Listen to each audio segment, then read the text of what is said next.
নমস্কার,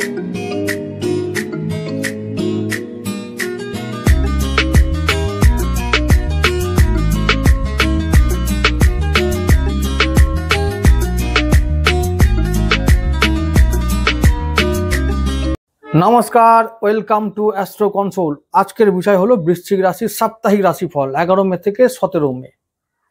এই সপ্তাহের রাশিফল বলার আগে একটা কথা বলে রাখতে চাই সবাইকে, আমার দর্শকদের আমি ব্যক্তিগতভাবে বলছি যে সীমান্ত পারে একটু একটু ডিস্টারবেন্স চলছে, অস্থিরতা চলছে। তো এটা নিয়ে ভয় পাবার কিছু নাই। ভারত পাকিস্তান যুদ্ধ হয়নি, আর আগামী দিনে হবে না। কারণ যুদ্ধ হয় সমানে সমানে। ভারতবর্ষ এমন একটা দেশ যার সঙ্গে ওই পাকিস্তানের কোনো তুলনা চলে না। তো ভয়ের কিছু নেই। পরশুদিন খবরে শুনলাম, যেটা প্রথম দিন অ্যাটাক হয়েছিল সেখানে দেখলাম যে কয়েকটি নেংটি ইঁদুর মরেছিল, আর কালকের খবরে শুনলাম কয়েকটি পেঙি কুকুর মরেছিল। এই তো ব্যাপার। ওরাও কিছু ঘেউ ঘেউ করছে, আর এখানে মানে উত্তর দেওয়া হচ্ছে। অ্যাটাক করা হয়নি বা কোনো রকম ওয়ার ডিক্লেয়ার করা হয়নি, যুদ্ধ ঘোষণা করা হয়নি সরকারের তরফ থেকে বা দেশের তরফ থেকে। সুতরাং যুদ্ধ লাগেনি, এবং তার জন্য ভয় পেয়ে অতিরিক্ত চাল ডাল মজুত করার কিছু নেই। আইওসি থেকে আজকে বিবৃতি দিয়ে জানানো হয়েছে যে, আইওসি মানে আমাদের ইন্ডিয়ান অয়েল কর্পোরেশন, যে আমাদের দেশের তৈল ভাণ্ডারে যথেষ্ট তেল মজুদ আছে। সুতরাং তেল নিয়ে চিন্তা নেই। সেটা প্রাকৃতিক খনিজ যাই হতে পারে বা খাদ্য তেল যাই হতে পারে, সেটা আমাদের আছে, মজুদ আছে। এবং শুধু তেল নয়, সমস্ত কিছু খাদ্যদ্রব্য থেকে শুরু করে ওষুধপত্র সমস্ত কিছু মজুদ আছে। তো কোনো ঝামেলা নেই। কয়েকটি নেংটি ইঁদুর আর পেঙি কুকুরকে মারার জন্য ভারতবর্ষের এমন কিছু ক্ষতি হয়ে যাচ্ছে না, যাবেও না। কোনো চিন্তার কোনো কারণ নেই। তাই ভয় পেয়ে জমা করতে হবে না। আর ব্ল্যাক মার্কেটিং হলে, মানে প্যানিক হলে এসব হবে, কালোবাজারি শুরু হলে তখন প্রশাসন অবশ্যই পদক্ষেপ নেবে। সুতরাং ওটা নিয়ে ভাবার কিছু নেই। যেটা আমি হয়তো এটা মানে আমার একদম বলার কর্তব্য বলে মনে করলাম, তাই বললাম। ডোন্ট মাইন্ড, যদি মনে হয় তো কিছু কেউ মনে করো না। ভারতবর্ষ এমন একটা দেশ যে গোটা পৃথিবীকে খাওয়াতে পারে। ভারতবর্ষ এমন একটা দেশ যে গোটা পৃথিবীর বিশ্বগুরু হতে পারে, গোটা পৃথিবীর গুরু হতে পারে। এবং ভারতবর্ষ এমন একটা দেশ যে কখনো কোনোদিন ইতিহাসে কোনোদিন অন্য কোনো দেশকে আক্রমণ করতে যায়নি। তাই ভারতীয় সেনা ওদের ওপরে, মানে ভারতীয় সেনাবাহিনীর উপরে আমাদের যথেষ্ট বিশ্বাস আছে। আমরা গর্বিত। আমাদের দেশ মহান, আমাদের সেনাবাহিনীও মহান। আমরা তাদের জন্য প্রার্থনা করছি, তারা যেন আমাদের দেশকে সুরক্ষিত রাখতে পারে, তারাও যেন থাকতে পারে সেফ। এটাও আমরা সবসময় চাই। আমি আবার বলবো যে জয় হিন্দ, বন্দে মাতরম, ভারত মাতা কি জয়। তো আমি শুরু করছি আমার আজকে রাশিফলের বিষয়টা। আর একটা কথা বলে রাখি, না বললেই নয়। কয়েকদিন আগে থেকে বলছিলেন আমাদের দর্শকরা যে এই বিষয়ে কিছু বলবো কিনা, যে এসব যুদ্ধ লাগছে, কিছু বলো তুমি। আমি কি বলবো, এই বিষয়ে কিছু বলার আছে। কয়েকদিন আগে অ্যাটাক হয়েছিল পহেলগাঁওতে, তো এটা নিয়েও অনেকে বলেছিল যে দাদা আপনি কিছু বলুন। হ্যাঁ, আমার মতন লোকের বলার কি আছে বলো তো। খুব সিম্পল মানে লোক আমরা। আমাদের কথায় কিছু হবে? আমাদের কথায় কোনো হেডলাইন হবে নাকি? পেপারে হেডলাইন হবে না খবরে হেডলাইন হবে? তো যা চলছে তোমরা সবাই জানো এর পিছনে কারা আছে, কি উদ্দেশ্য আছে। তো আমরাও জানি, কিন্তু বলতে পারবো না। বললেই আমাদের হয় গর্দান যাবে, না হয় কি হবে, কি যাবে কি ভগবান জানে। তো বলা যাবে না। সবাই জানো যে কি ব্যাপার। সুতরাং একটা কথা বলবো যে যার যা কর্তব্য করে যাও, সময় মতো সব দেখতে পাবে। যাই হোক, এবার আমি চলে যাচ্ছি রাশিফলের বিষয়ে। রবিবার দিন 11 আমাদের মে, চন্দ্র থাকবে সাথী নক্ষত্রে, রাহু নক্ষত্র। তো একটু সাবধান থেকো সারাদিন, ছুটির দিন, চুপচাপ থাকো। পরের দিন আবার পূর্ণিমা থাকছে সোমবার দিন। তো পূর্ণিমার আগের দিন তোমাদের এফেক্ট থাকে, মানে মন খারাপ থাকে, মন ভারী থাকে। তো ভারী করো না মনটা। একটু সবার সঙ্গে সম্পর্ক ভালো রেখো, কথাবার্তা ভালো করে বুঝে শুনে চলো। আর বুধের সঙ্গে চন্দ্রের একটা দৃষ্টি বিনিময় থাকবে, তাই বলবো যে মুখে কুলুপ এঁটে দিও রবিবার দিন। রবি সোম দুটোই মুখে থাকবে কুলুপ, কোনো কথা নয়, কারোর সঙ্গে বাক্য বিনিময় হবে না, উত্তপ্ত বাক্য বিনিময় তো একদমই হবে না। এবার চলে যাব, মানে সেই দিনটা সমস্ত বিষয়ে সাবধান থেকে কাটিয়ে দাও, এটাই আমি বলতে চাইবো। পরের দিন চলে যাবো 12 মে। 12 মে সোমবার, চন্দ্র তুলায় থাকবে, থাকবে বিশাখা নক্ষত্রে, দেবগুরু নক্ষত্র। তবুও সেই আবার বুধের সঙ্গে আমাদের চন্দ্রের দৃষ্টি বিনিময়। তো পূর্ণিমার দিন হলেই বৃশ্চিক রাশি, বৃষ রাশি বা যাদের জন্মছকে চন্দ্র পীড়িত, দূষিত, রাহু এবং শনি দ্বারা দুষ্ট, তাদের মন খারাপ হবে, অকারণে ঝগড়াঝাটি হবে, বকাবকি, মনে কষাকষি, মনে চিন্তা, হতাশা ও হবেই হবেই হবেই হয়। এটা কেউ রুখতে পারবে না। চন্দ্র এমন একটা খতরনাক গ্রহ, মনের ওপর, মনের কারক না, মনকে বিষাক্ত করবেই করবে, একটুকু হলেও করবে, চিন্তার ছাপ ফেলবেই একদম এই চন্দ্র আমাদের। তো সেই দিনটা আমি বলবো, সেদিন তোমাদের ছুটির দিন, বুদ্ধ পূর্ণিমা, আরাধনা করো, শিবের আরাধনা করো, আর কিচ্ছু কাজ নাই, সারাদিন ওং নমঃ শিবায়, ওং নমঃ শিবায়, ওং নমঃ শিবায়। আর না হলে হরে কৃষ্ণ হরে কৃষ্ণ হরে কৃষ্ণ, যার যেমন ইচ্ছা, কিচ্ছু করার দরকার নাই। সারাদিন যার যা কাজ, নিত্যদিনের কাজ করো, আর যদি কাজ না থাকে আরাধনা করো, ব্যাস, তাহলে বাকি সপ্তাহটা আরামসে কেটে যাবে।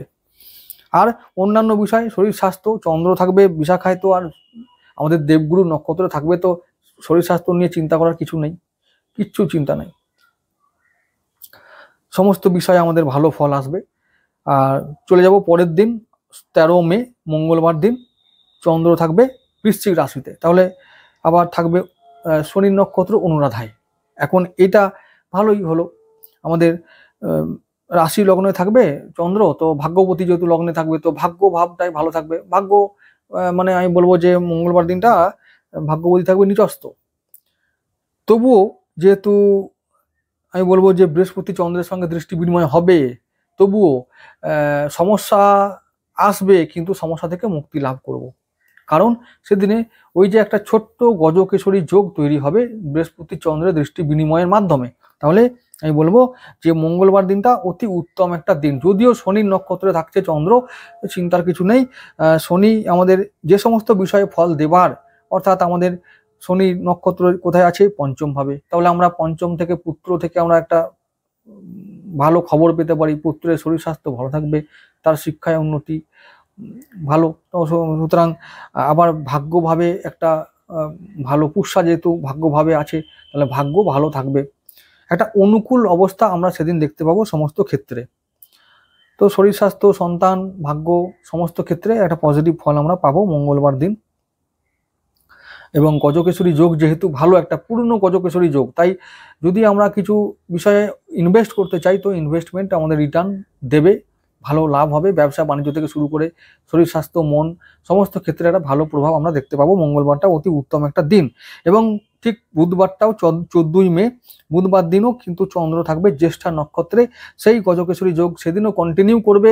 তাই বলবো বুধের জন্য আমরা যে ফল আমরা পেতে থাকবো, অর্থাৎ অষ্টম ভাবে হঠাৎ প্রাপ্তি, সেই দিনটা আরো বেশি করে হবে। বুধ অষ্টমপতি এবং একাদশপতি, তো হঠাৎ প্রাপ্তি যেটা মঙ্গলবারে হচ্ছিল না, সেটা তোমরা বুধবারে পেয়ে যাবে। সুতরাং আমি বলবো বুধবার দিন তোমরা শেয়ার মার্কেট, লটারি, সাট্টা, জুয়া যা আছে চেষ্টা করো, যারা চাইছো, সেই দিনটা খুব সম্ভাবনা আছে রিটার্ন দ্বিগুণ পাবার এবং পাবার, লটারি পাবার। তো এখন দেখো সবার হয় না, তো কি করা যাবে। লটারি মাস্টার যারা আছো তারা চেষ্টা করো। এখন ওই তো বললাম, ওটাও একটা ফ্রেম, মানে একটা এমন একটা ট্র্যাপ যেখানে সবাই ফেঁসে যাবে, বেরোবে না, এরকম ট্র্যাপ তৈরি করা হয়েছে। তো কি করা যাবে? তো যাই হোক, তো তবুও চেষ্টা করতে হবে আমাদের, কিছু করার নেই। 14 তারিখটা বুধবার দিনটা ভালো দিন, সমস্ত ক্ষেত্রে ঠিক মঙ্গলবারের মতো আমরা ভালো ফল পাবো। শরীর, মন, আয়, ইনকাম, সঞ্চয়, আমাদের ঋণ শোধ সবকিছু ভালো হবে। ব্যবসা বাণিজ্য, ব্যবসা তো এমনিতেই চন্দ্রের দৃষ্টি থাকবে আমাদের, ব্যবসা সপ্তম ভাবে, তো দাম্পত্য সম্পর্ক, ব্যবসা, সন্তান সমস্ত ক্ষেত্রে আমরা ভালো ফল পাবো। আবার 15 মে চলে যাব বৃহস্পতিবার দিন, চন্দ্র থাকবে মূলায়, রাশি চেঞ্জ করে চলে যাবে ধনু রাশিতে, আমাদের দ্বিতীয় ভাবে মূলা থাকবে, মূলায় নক্ষত্রে, কেতুর নক্ষত্র, ভালো দিন। ভাগ্যবতী থাকবে দ্বিতীয় ভাবে, সুতরাং সঞ্চয় হবে, ধনযোগ তৈরি হবে, তো ভালো দিন। আবার 15 মেতে সেদিন থাকবে বৃহস্পতি মিথুন রাশিতে চলে আসবে, সুতরাং আবার সেই গজকেশরী যোগটা কন্টিনিউ হবে। যেটা আমাদের মঙ্গলবার বুধবার হচ্ছিল, তাহলে সেই দিনও, তাহলে বৃহস্পতিবার দিনটা এমন একটা দিন, বৃহস্পতি মিথুনে চলে যাওয়ার সঙ্গে সঙ্গেই তোমাদের অষ্টম ভাবে যখনই চলে যাবে তখনই কিন্তু আবার একটা গজকেশরী যোগ আবার দেখতে পাবো। সুতরাং এই সপ্তাহে আমি বলবো সমস্ত ক্ষেত্রে বৃহস্পতিবার এবং শুক্রবার দুটো দিনেই তোমাদের কিন্তু সেই গজকেশরী যোগের ভালো ফল পাবার দরুন, যেহেতু 15 মে বৃহস্পতি সঞ্চার করছে, ভালো একটা ফল পাবার সমস্ত দিক থেকে একটা লক্ষণ থাকবে। হঠাৎ করে প্রাপ্তি যোগ, আবার অনেকে বলবে ওরে বাবা বৃহস্পতি অষ্টমে চলে গেল, সেদিন ইনভেস্ট করব, ইনভেস্ট করে যদি হারিয়েও যায় তো আবার পরে রিটার্ন আসবে, তোমাদের কিছু শিক্ষা দিয়ে যাবে, অভিজ্ঞতা দিয়ে যাবে, ভয় পাবে না। আমি আবার বলছি, সাহসীরাই লাভ করে, ঠিক আছে, রিস্ক নিলেই গেন হয়। তো এইটা মাথায় থেকে বা মাথায় রেখে তোমরা যদি কাজ করতে পারো তাহলে জীবনের সমস্ত ক্ষেত্রে তোমরা সফল হবে। দ্বিতীয়ভাবে ওই যে বলে গ্যাম্বলার যারা হয়, খিলাড়ি যারা হয়, তারাই খেলতে পারে, বাকি তো সবাই দর্শক। দ্বিতীয়ভাবে ভাগ্যপতি গেছে, এবং ভাগ্যপতি চন্দ্রের ওপরে আমাদের বৃহস্পতির দৃষ্টি থাকছে অষ্টম ভাবে থেকে, মানে হঠাৎ করে পাওনা যোগের একদম মানে একদম নিশ্চিতভাবে হবেই, এরকমই ম্যাক্সিমাম লোকের তো হবে না, তো তবুও অনেক বলছি, মানে 100%-এর মধ্যে 10% মানুষের জীবনে এটা ঘটবেই, কিছু তারা পেয়ে যাবে, হতাশ হবে না। এইরকম একটা সপ্তাহ চলছে, এটা দারুণ সপ্তাহ। এবং এটা শুক্রবারেও তাই, সমস্ত দিক থেকে ভালো ফল আমরা পাবো, ঠিক আছে। তো শুক্রবার দিনও আমি নতুন করে কিছু বলছি না, আমি দেখতে পাচ্ছি মঙ্গলবার থেকে যে শুরু হচ্ছে ভালো একটা দিন, তো সোমবার দিনটাও খুব খারাপ দিন নয়, সোম থেকে শুক্রবার, এই আমি বোধহয় প্রথম একটা সপ্তাহ বলছি যেখানে একদম 4 দিন 5 দিন ধরে চলছে গজকেশরী যোগ। যাই হোক, ভালো দিন, ভালো সপ্তাহ আসছে, যে সুযোগ আসুক না কেন কাজে লাগাও, দেখবে উপকৃত হবে। এবার চলে আসছি 17 মে শনিবার, সপ্তাহের শেষ দিন, চন্দ্র থাকবে ধনুতেই, সেই ধনুতে থাকবে, এবং আমাদের তার চন্দ্র থাকবে রবির নক্ষত্র উত্তরসরায়। সেই দিন কারো কারো কর্মলাভ হতে পারে, নতুন কর্মলাভ, যার জন্য জীবন পরিবর্তন হয়ে যাবে। সেই দিনও গজকেশরী যোগ থাকবে সারা দিন ধরে। চন্দ্র উত্তরসরা নক্ষত্র থেকে পরের নক্ষত্রে যাবে ঠিক সন্ধে 7টার পরে, তাহলে শনিবার সারা দিনটা থাকবে রবির নক্ষত্রে, তার মানে সেদিন কর্মে বাধা দূর হবে, কর্মে উন্নতি হবে। রবির দিন আমরা রবিকে এখন পাচ্ছি তোমাদের ষষ্ঠ ভাবে, বুধের সঙ্গে আছে, তো কর্ম মাধ্যমে আমরা ঋণ শোধ করব, কর্মে বাধা দূর করতে পারবো। অষ্টমপতির সঙ্গে আছে বলে অনেকের হয়তো বলবে যে কর্ম চলে যেতে পারে, কিন্তু তা একদম হবে না, কারণ আমি বলছি যে বৃহস্পতির দৃষ্টি বিনিময়ের ফলে, বৃহস্পতি চন্দ্রের দৃষ্টি বিনিময়ের ফলে তোমাদের বাধা বা সমস্যা যদি এসেও থাকে সেটা কেটে যাবে, নিমেষে কেটে যাবে। তো বলছি কর্ম নিয়ে চিন্তা করতে হবে না, কর্ম করে যাও, কর্ম তোমরা নতুন লাভ করতে পারবে যারা চাইছো, এবং যারা উন্নতি চাইছো তারা উন্নতি করতে পারবে, বাধা দূর করতে পারবে, কর্ম নিয়ে কোনো সমস্যা সেদিনে অন্তত শনিবার দিন হবে না। আবার বলছি যে শনিবার দিনটাও সমস্ত দিক থেকে ভালো একটা দিন। এই প্রথম আমি সত্যি ব্যাপারটা আমি লক্ষ্য করলাম এখন, যে সোমবার থেকে শনিবার পর্যন্ত সমস্ত দিনটাই, মানে সমস্ত সপ্তাহটাই, পুরো সপ্তাহটাই সব কটা দিনেই একটা ভালো ফল আসার সম্ভাবনা থাকছে। আমি আবার বলছি এই সপ্তাহটা মনে রাখার মতো সপ্তাহ হবে তোমাদের জন্য, দেখে নিও তোমরা। ভালো থেকো সবাই। আবার বলছি যে যুদ্ধ লাগেনি, লাগবে না, ভয় পাবে না, কোনো রকমের মজুদ করার কিছু নেই। তোমরা যদি মজুদ করবে তো কালোবাজারি শুরু হয়ে যাবে, জিনিসপত্রের দাম বৃদ্ধি হবে, ভয় পেলে অসাধু ব্যবসায়ীরা সুযোগ নেবে, তো এটা তোমরা কিছুতেই ক্রিয়েট করবে না। সবাইকে বলো। আমি আর একটা কথা বলি, পরশুদিন আমার বন্ধুর মুখে শুনলাম তার বউ নাকি শুনেছে কারো কাছ থেকে, মানে এমন ওদের পাড়ায় গুজব উঠেছিল যে নাকি বলছে বেলা 4টে বাজলে সব ব্ল্যাক আউট, মানে লোডশেডিং হয়ে যাবে, কারো মুখে শুনেছে, মানে গুজব উঠেছে আর কি। তো সেই গুজব উঠেছিল, তাই জন্য সে কি করেছে, দোকান থেকে 4টে মোমবাতি কিনে এনেছে। যেমন মোমবাতিগুলো বিক্রি হয়ে যাচ্ছে হুড় করে, এখন কালকে শুনবো মোমবাতির দাম বেড়ে গেছে, এইরকম ব্যাপার। এইরকম কোনো গুজবে কান দেওয়া যাবে না, সবটাই গুজব। আবার বলছি, ওই নেংটি ইঁদুর আর পেঙি কুকুরকে মারার জন্য আমাদের দেশের কোনো রকম সম্পদের ক্ষয় হবে না। ওই মরচে পড়া ওইগুলো সব পড়ে আছে, মরচে পড়ছিল, ওগুলো একটু প্র্যাকটিস করার জন্য ওগুলোকে নেংটি ইঁদুর মেরেছে, কোনো চিন্তা নেই।